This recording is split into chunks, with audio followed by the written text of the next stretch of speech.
अपने गुस्से को लोगों पर नहीं, काम पर लगाओ, अवश्य सफल बनोगे। ऐसी सीख गौतम बुद्ध ने कई सालों पहले उस वक्त की पीढ़ी को क्यों दी थी? इसके पीछे का रहस्य क्या है?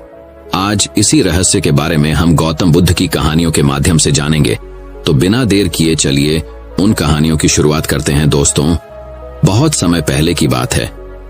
सुंदरबन इलाके में रहने वाले ग्रामीणों पर हर समय जंगली जानवरों का खतरा बना रहता था।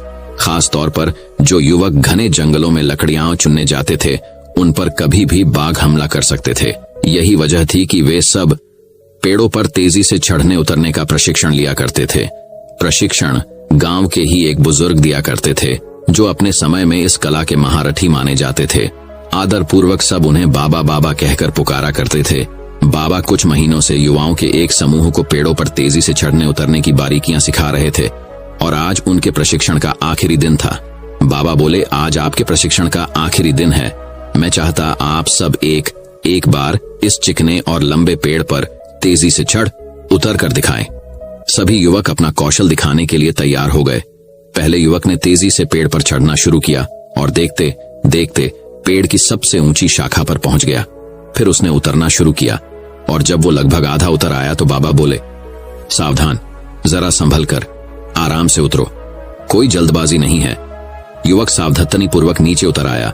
इसी तरह बाकी के युवक भी पेड़ पर चढ़े और उतरे और हर बार बाबा ने आधा उतर आने के बाद ही उन्हें सावधान रहने को कहा। यह बात युवकों को कुछ अजीब लगी और उन्हीं में से एक युवक ने पूछा, बाबा, हमें आपकी एक बात समझ में नहीं आई। पेड़ का सबसे कठिन हिस्सा तो एकदम ऊपर वाला था, जहां पे चढ़ना और उतरना दोनों ही बहुत कठिन था। आपने तब हमें सावधान होने के लिए नहीं कहा, पर जब हम पेड़ का आधा हिस्सा उतर आए और बाकी हिस्सा उतरना बिल्कुल आसान था, तभी आपने हमें सावधान होने के निर्देश क्यों दिए? बाबा गंभीर होते हुए बोले, बेटे, यह तो हम सब जानते हैं कि ऊपर का हिस्सा सबसे कठिन होता है, इसलिए वहां पर हम सब खुद ही सतर्क हो जाते हैं और पूरी सावधानी बरतते हैं। लेकिन जब हम अपने लक्ष्य के समीप पहुंचने लगते हैं तो वह हमें बहुत ही सरल लगने लगता है। हम जोश में होते हैं और अति आत्मविश्वास से भर जाते हैं और इसी समय सबसे अधिक गलती होने की संभावना होती है। यही कारण है कि मैंने तुम लोगों को आधा पेड़ उतर आने के बाद सावधान किया, ताकि तुम अपनी मंजिल के निकट आकर कोई गलती ना कर बैठो। युवक बाबा की बात समझ गए। आज उन्हें एक बहुत बड़ी सीख मिल चुकी थी, जो सीख थी कि सफल होने के लिए लक्ष्य निर्धारित करना बहुत ही जरूरी है और यह भी बहुत जरूरी है कि जब हम अपने लक्ष्य को हासिल करने के करीब पहुंच जाएं, मंजिल को सामने पाएं, तो कोई जल्दबाजी न करें और पूरे धैर्य के साथ अपना कदम आगे बढ़ाएं। बहुत से लोग लक्ष्य के निकट पहुंचकर अपना धैर्य खो देते हैं और गलतियां कर बैठते हैं, जिस कारण वे अपने लक्ष्य से चूक जाते हैं। इसलिए लक्ष्य के आखिरी पड़ाव पर पहुंचकर भी किसी भी तरह की असावधानी मत बरतिए और लक्ष्य प्राप्त करके ही दम लीजिए। दोस्तों, दूसरी कहानी कुछ इस प्रकार चालू होती है। बहुत समय पहले की बात है। एक गांव में मोहन नाम का एक किसान रहता था। वह बड़ा ही मेहनती और ईमानदार था। अपने अच्छे व्यवहार के कारण दूर दूर तक लोग उसे जानते थे और उसकी प्रशंसा करते थे। पर एक दिन जब देर शाम वह खेतों से काम कर लौट रहा था, तभी रास्ते में उसने कुछ लोगों को बातें करते सुना। वे उसी के बारे में बात कर रहे थे। मोहन अपनी प्रशंसा सुनने के लिए उन्हें बिना बताए धीरे धीरे उनके पीछे चलने लगा, पर उसने उनकी बात सुनी तो पाया कि वे उसकी बुराई कर रहे थे। कोई कह रहा था कि मोहन घमंडी है, तो कोई कह रहा था कि सब जानते हैं वो अच्छा होने का दिखावा करता है। मोहन ने इससे पहले सिर्फ अपनी प्रशंसा सुनी थी, पर इस घटना का उसके दिमाग पर बहुत बुरा असर पड़ा और अब वह जब भी कुछ लोगों को बातें करते देखता तो उसे लगता वे उसकी बुराई कर रहे हैं। यहां तक कि अगर कोई उसकी तारीफ करता तो भी उसे लगता कि उसका मजाक उड़ाया जा रहा है। धीरे धीरे सभी ये महसूस करने लगे कि मोहन बदल गया है और उसकी पत्नी भी अपने पति के व्यवहार में आए बदलाव से दुखी रहने लगी। और एक दिन उसने पूछा, आज कल आप इतने परेशान क्यों रहते हैं? कृपया मुझे इसका कारण बताइए। मोहन ने उदास होते हुए उस दिन की बात बता दी। पत्नी को भी समझ नहीं आया कि क्या किया जाए, पर तभी उसे ध्यान आया कि पास के ही एक गांव में एक सिद्ध महात्मा आए हुए हैं और वो बोली, स्वामी, मुझे पता चला है कि पड़ोस के गांव में एक पहुंचे हुए संत आए हैं। चलिए हम उनसे कोई समाधान पूछते हैं। अगले दिन वे महात्मा जी के शिविर में पहुंचे। मोहन ने सारी घटना बताई और बोला, महाराज, उस दिन के बाद से सभी मेरी बुराई और झूठी प्रशंसा करते हैं। कृपया मुझे बताइए कि मैं वापस अपनी इज्जत कैसे बना सकता हूँ। महात्मा मोहन की समस्या समझ चुके थे। महात्मा बोले, पुत्र, तुम अपनी पत्नी को घर छोड़ आओ और आज रात मेरे शिविर में ठहरो। मोहन ने ऐसा ही किया, पर जब रात में सोने का समय हुआ तो अचानक ही मेंढकों के टर टर की आवाज आने लगी।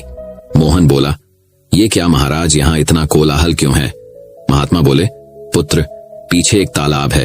रात के वक्त उसमें मौजूद मेंढक अपना राग अलापने लगते हैं, पर ऐसे में तो कोई यहाँ सो नहीं सकता। मोहन ने चिंता जताई। महात्मा बोले, हाँ बेटा, पर तुम ही बताओ हम क्या कर सकते हैं, हो सके तो तुम हमारी मदद करो। महात्मा जी बोले।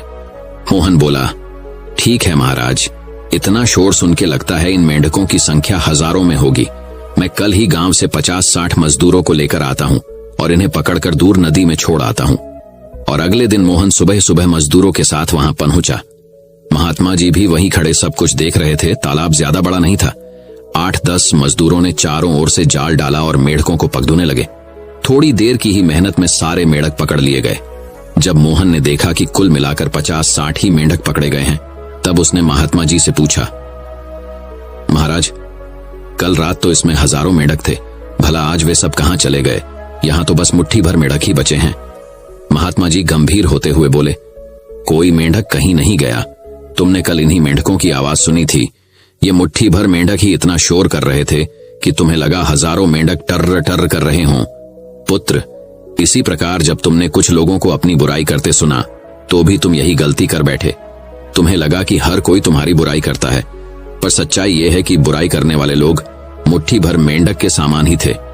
इसलिए अगली बार किसी को अपनी बुराई करते सुनना तो इतना याद रखना कि हो सकता है ये कुछ ही लोग हों जो ऐसा कर रहे हों, और इस बात को भी समझना कि भले तुम कितने ही अच्छे क्यों ना हो, ऐसे कुछ लोग होंगे ही होंगे जो तुम्हारी बुराई करेंगे। अब मोहन को अपनी गलती का एहसास हो चुका था। वह पुनः पुराना वाला मोहन बन चुका था। दोस्तों, मोहन की तरह हमें भी कुछ लोगों के व्यवहार को हर किसी का व्यवहार नहीं समझ लेना चाहिए और सकारात्मकता से अपनी जिंदगी जीनी चाहिए। हम कुछ भी कर लें, पर जीवन में कभी न कभी ऐसी समस्या आ ही जाती है जो रात के अंधेरे में ऐसी लगती है मानो हजारों मेंढक कान में टर टर कर रहे हो, पर जब दिन के उजाले में हम उसका समाधान करने का प्रयास करते हैं तो वही समस्या छोटी लगने लगती है। इसलिए हमें ऐसी परिस्थितियों में घबराने की बजाय उसका उपाय खोजने का प्रयास करना चाहिए और कभी मुट्ठी भर मेंढकों से घबराना नहीं चाहिए। दोस्तों, तीसरी कहानी कुछ इस प्रकार चालू होती है। बहुत समय पहले की बात है। बुद्ध के पास उनका प्रिय शिष्य पूर्ण पहुंचा। बुद्ध ध्यानावस्था में बैठे थे। पूर्ण के पहुंचने पर उन्होंने आंखें थोड़ी सी खोली और पूर्ण से आने का कारण पूछा तो उसने कहा, मैं धर्म प्रचार के लिए जाना चाहता हूं, आपकी आज्ञा चाहिए। बुद्ध मुस्कुराए और कहा, पूर्ण, धर्म की राह बहुत मुश्किल है। तुम लोगों को अच्छी बातें बताने जाओगे और लोग तुम पर नाराज होंगे। हो सकता है कि अपशब्द भी कहें। इस पर पूर्ण ने कहा, कोई बात नहीं, मैं यह सोचकर उनकी बातों पर ध्यान नहीं दूंगा कि उन्होंने अपशब्द ही कहे, पिटाई तो नहीं की। बुद्ध बोले, हो सकता है कि कुछ लोग हाथ उठा दें। पूर्ण ने कहा, तब मैं यह सोचकर उन्हें क्षमा कर दूंगा कि उन्होंने मुझ पर शस्त्रों से प्रहार तो नहीं किया। बुद्ध फिर बोले, हे पूर्ण, हो सकता है कि कुछ लोग तुम पर शस्त्रों का भी उपयोग करें। पूर्ण ने उत्तर दिया, तब मैं यह सोचकर उनके प्रति कोई प्रतिकार की भावना नहीं रखूंगा कि उन्होंने मुझे मारा, पर जान से तो नहीं मार डाला, मुझे जीवित छोड़ दिया। मां बुद्ध ने फिर कहा, और यदि तुम्हारे प्राण ही ले लिए तब? पूर्ण ने तत्क्षण सिर झुकाकर कहा, तब मैं उनका आभारी रहूंगा कि उन्होंने धर्म के मार्ग पर मेरे प्राणों का उत्सर्ग करने में मेरी सहायता की। मैं उनके प्रति कृतज्ञ रहूंगा। तब बुद्ध ने आंखें खोली और आशीर्वाद देकर अनुमति दी तथा पूर्ण से कहा, अब तुम धर्म प्रचार करने के पात्र हो। जो किसी में भी कोई दोष न देखे वही सच्चा व्यक्ति है। अच्छाई के मार्ग पर चलना बहुत मुश्किल काम है। जो इस राह पर चलता है उसके मार्ग में अनेक बाधाएं आती हैं, लेकिन जो व्यक्ति किसी में भी दोष न देखे वही बाधाओं को सहजता से पार कर अपने लक्ष्य को पूरा कर पाता है। ऐसा कहकर बुद्ध पुनः साधना में लग गए। उन्होंने शरीर को काफी कष्ट दिया, यात्राएं की, घने जंगलों में कठिन साधना की, पर आत्मज्ञान की प्राप्ति नहीं हुई। निराश हो बुद्ध सोचने लगे, मैंने अभी तक कुछ भी प्राप्त नहीं किया, अब आगे क्या कर पाऊंगा। निराशा, अविश्वास के इन नकारात्मक भावों ने उन्हें क्षुब्ध कर दिया। कुछ ही क्षणों के बाद उन्हें प्यास लगी। वे थोड़ी दूर स्थित एक झील तक पहुंचे। वहां उन्होंने एक दृश्य देखा कि एक गिलहरी के 2 बच्चे झील में डूब गए हैं।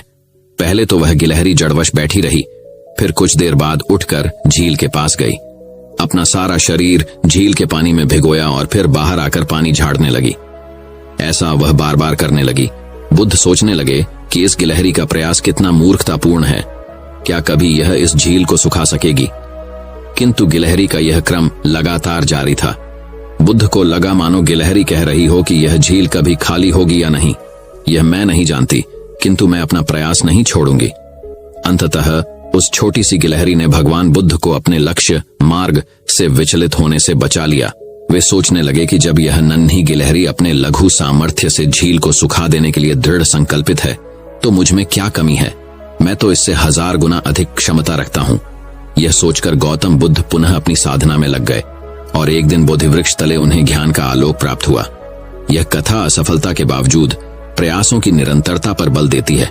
यदि हम प्रयास करना न छोड़े तो एक न एक दिन लक्ष्य की प्राप्ति हो ही जाती है। दोस्तों, चौथी कहानी कुछ इस प्रकार शुरू होती है। एक गांव में एक बुढ़िया रहती थी। उसका एक ही बेटा था। वह बुढ़िया हमेशा यही सपने देखती थी कि उसके बेटे का विवाह होगा तो बेटा और बहू दोनों मिलकर उसकी बहुत सेवा करेंगे और उसे घर का भी काम नहीं करना पड़ेगा। धीरे धीरे वह दादी बन जाएगी और उसका घर स्वर्ग बन जाएगा। आखिर वह दिन भी आ गया जब बुढ़िया के बेटे का विवाह बड़ी धूमधाम से हुआ। वह दादी भी बन गई, लेकिन संयोग से उसका कोई भी सपना पूरा नहीं हुआ। बुढ़िया का बेटा तो सुबह काम पर चला जाता और पोता स्कूल चला जाता। तब बहू उसके साथ बहुत बुरा व्यवहार करती। बहू बुढ़िया से घर में झाड़ू लगवाती, झूठे बर्तन साफ करवाती और टूट फूटे बर्तनों में उसे भोजन देती। शुरू में तो बहू अपने पति और बेटे के पीछे ही बुढ़िया से झगड़ती थी, लेकिन धीरे धीरे वह अपने पति के सामने भी बुढ़िया का अपमान करने लगी। एक दिन टूटे बर्तनों में बुढ़िया को भोजन करते देखकर उसके बेटे को बहुत दुख हुआ। उसने अपनी मां का पक्ष लेते हुए अपनी पत्नी को बहुत डांटा। पति पत्नी दोनों में बहुत कहासुनी हो गई। धीरे धीरे बुढ़िया के बेटे ने भी पत्नी का विरोध करना छोड़ दिया। धीरे धीरे पोता बड़ा होने लगा तो वह अपनी मां का विरोध करने लगा। वह अपनी दादी से बहुत प्यार करता था और अपनी दादी पर मां द्वारा किए गए अत्याचारों को देखकर उसे बहुत दुख होता था। उसे अपनी दादी से हमदर्दी और सहानुभूति थी। अपनी मां के डर से वह दादी की कुछ भी मदद नहीं करता था। धीरे धीरे पोता बड़ा हो गया और उसका विवाह भी हो गया। पोते की नई बहू छिप छिप कर अपनी दादी सास पर होते अत्याचारों को चुपचाप देखती रहती थी, लेकिन बुढ़पे में दादी सास से काम करवाना जरा भी अच्छा नहीं लगता था। जब कभी पतोहू बुढ़िया की काम करने में मदद करती तो उसकी सास उसे खूब डांटती। पतोहू जब कभी दादी सास को रोते हुए देखती तो उसे बहुत दुख होता था। एक बार बुढ़िया बीमार पड़ गई और परलोक सिधार गई। अब बुढ़िया की बहू पतोहू से ही घर का सारा काम कराती और उसके साथ अभद्र व्यवहार करती। जब पतोहू ने देखा कि उसकी सास दादी सास की तरह ही उस पर भी अत्याचार कर रही है तो उसने बदला लेने की ठान ली। वह भी अपनी सास से वैसा व्यवहार करने लगी जैसा व्यवहार उसकी सास अपनी सास से करती थी। अब तो पतोहू अपनी सास को फूटी थाली में भोजन देने लगी। यह देखकर उसके पति और ससुर ने बहुत विरोध किया। पतोहू ने अपने ससुर और पति से कहा, मेरी दादी सास जितनी मेहनती और सीधी थी, जब माताजी उन्हें फूटी थाली में भोजन देती थीं, तब तुम कुछ क्यों नहीं बोले? उन पर होने वाले अत्याचारों को तुम दोनों चुपचाप देखते रहे। तब क्या तुम्हारे मुख पर ताला पड़ गया था? यदि किसी ने माताजी की तरफदारी की तो मुझसे बुरा कोई न होगा। पतोहू की बातें सुनकर उसका पति और ससुर कुछ नहीं बोले। उन्होंने भी उसका विरोध करना छोड़ दिया। ससुर को अपनी पत्नी के साथ अभद्र व्यवहार देखकर बहुत गुस्सा भी आता था। जब ससुर पतोहू को डांटने लगे तो वह उनके साथ भी अभद्र व्यवहार करने लगी। सास ससुर अकेले में बैठकर अपने सुख दुख की बातें करते और यही सोचते थे कि जैसा करोगे वैसा भरोगे। इस कहानी से हमें यह शिक्षा मिलती है कि हमें सबके साथ अच्छा व्यवहार करना चाहिए, क्योंकि जैसा व्यवहार हम दूसरों के साथ करेंगे वैसा ही व्यवहार दूसरे लोग हमारे साथ करेंगे। दोस्तों, 5वीं कहानी कुछ इस प्रकार चालू होती है। एक दिन बुद्ध एक घर के बाहर भीख मांगने पहुंचे। जैसे ही उसने दरवाजा खटखटाया, किसी महिला ने आकर खोला और बुद्ध को देखकर बोलने लगी, यह क्या, ये भिखारी सुबह कहां से आया? इतना बोलकर तुरंत दरवाजा बंद कर दिया और उस महिला का एक पड़ोसी दूर से इस तमाशे को देख रहा था। वह भी बुद्ध का विरोधी था। स्वाभाविक रूप से उसे यह देखकर कुछ ज्यादा ही मजा आता था, इसलिए उसने भी बोला, बहुत बढ़िया।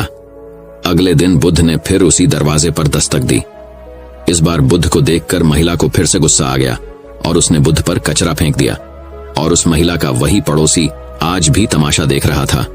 स्वाभाविक रूप से बुद्ध का ऐसा अपमान देखकर वह बहुत प्रसन्न हुआ। इतना ही नहीं, बुद्ध की हालत देखकर वह जोर जोर से हंसने लगा। तीसरे दिन बुद्ध फिर उसी द्वार के सामने खड़े हो गए, लेकिन आज वह आदमी बुद्ध को फिर से देखकर आश्चर्यचकित रह गया। इससे पहले कि बुद्ध दरवाजा खटखटाए, उन्होंने बुद्ध को रोका और कहा, मैं एक ब्राह्मण हूं और मुझे हिंदू धर्म ग्रंथों के खिलाफ आपका बोलना बिल्कुल भी पसंद नहीं है, इसलिए मैं आपका कट्टर विरोधी हूं। तो आपका अपमान देखकर मुझे खुशी होती है, लेकिन आज इस दरवाजे पर तीसरी बार खड़ा होना मुझे फिर से हैरान कर देने वाला है। मैं आपसे पूछना चाहता हूं कि आप आज फिर यहां भीख मांगने क्यों आए, जबकि यह महिला 2 दिनों से आपका अपमान कर रही है। बुद्ध ने मुस्कुराते हुए कहा, यह आश्चर्य करने की बात नहीं है। आप चकित हैं क्योंकि आपको मानव मनोविज्ञान का कोई अनुभव नहीं है। किसी का अपमान करना या किसी पर कूड़ा फेंकना भी कुछ देना होता है। हर अपाकर्षण आकर्षण का ही एक रूप है। कल अगर किसी इंसान ने कचरा दिया होगा तो एक दिन वह खाना भी देगा। हालांकि वह व्यक्ति बुद्ध की इस बात से संतुष्ट नहीं था, फिर भी उसने मौन रहना जरूरी समझा। शायद वह यह सोच रहा होगा कि दरवाजा खटखटाओ। फिर देखते हैं, बुद्ध ने फिर से दरवाजा खटखटाया। संयोग से उसी स्त्री ने आज फिर दरवाजा खोला और आज तो बुद्ध के सामने उसका क्रोध 7वें आसमान पर पहुंच गया और सही में उसे मारने के लिए हाथ में झाड़ू ले लिया। उन्होंने झाड़ू उठाया तो जरूर, लेकिन बुद्ध के शांत चेहरे पर रही मुस्कान देखकर दूरी बनाए रखी। वह चाहकर भी बुद्ध पर वार नहीं कर सकी। वह बुद्ध के चेहरे पर आ रही शुद्ध मुस्कान से इतनी प्रभावित हो गई कि उसने झाड़ू फेंक दी और तुरंत अंदर भाग गई और बुद्ध को देने के लिए रोटी ले आई। बुद्ध ने उस महिला को ऐसे धन्यवाद दिया कि वह महिला बुद्ध के चरणों में गिर गई और माफी मांगने के साथ रो पड़ी। बुद्ध ने किसी तरह समझाकर उन्हें शांत किया, लेकिन दूसरी ओर तमाशा देख रहे पड़ोसी को यह सब देखकर बुद्ध से लगाव हो गया। वह भी दौड़ता हुआ आया और बुद्ध के चरणों में गिर पड़ा और उनसे दीक्षा की मांग करने लगा। बुद्ध हंसे और बोले, मैंने कभी किसी घर से इतनी बड़ी भीख नहीं मांगी, फिर भी आज भोजन के साथ साथ एक शिष्य भी मिल गया। दोस्तों, इस कहानी से यह मालूम पड़ता है कि सकारात्मकता और झुकाव ही इंसान के सभी रोगों की दवा है। जिस वजह से सांसारिक और सन्यासी के प्रति नफरत और प्रेम में जरा सा भी अंतर नहीं है, क्योंकि मन के स्तर पर प्रेम और सांसारिक सन्यासी के बीच नफरत की लेन देन होने में थोड़ी सी भी देर नहीं लगती। मन तभी शांत और स्थिर रह पाता है जब वह सभी तरह के लेन देन से ऊपर उठ जाए। इसलिए मिटा दें नफरत के बीज, बस दिल में सिर्फ माफ करने और प्रेम से भरी भावना रखें। आप हमेशा सुखी जीवन बिताएंगे। दोस्तों, मैं उम्मीद करता हूं कि यह कहानी सुनने से आपके जीवन में अच्छे बदलाव आए होंगे। आपको इस वीडियो से क्या सीखने मिला, ये कमेंट करके जरूर बताएं और अपने परिवार, दोस्तों या आपके करीबी इंसान के साथ ये कहानी शेयर करके उन्हें भी इस ज्ञान से परिचित करवाएं। बाकी अगर आपको ये वीडियो दिल से अच्छी लगी हो तभी इस वीडियो को लाइक कर देना, और आपने अब तक इस चैनल को सब्सक्राइब ना किया हो तो चैनल को सब्सक्राइब भी जरूर कर देना। आपका हर दिन शुभ हो और खुशियों से आपका जीवन भरा रहे। धन्यवाद। नमो बुद्धाय।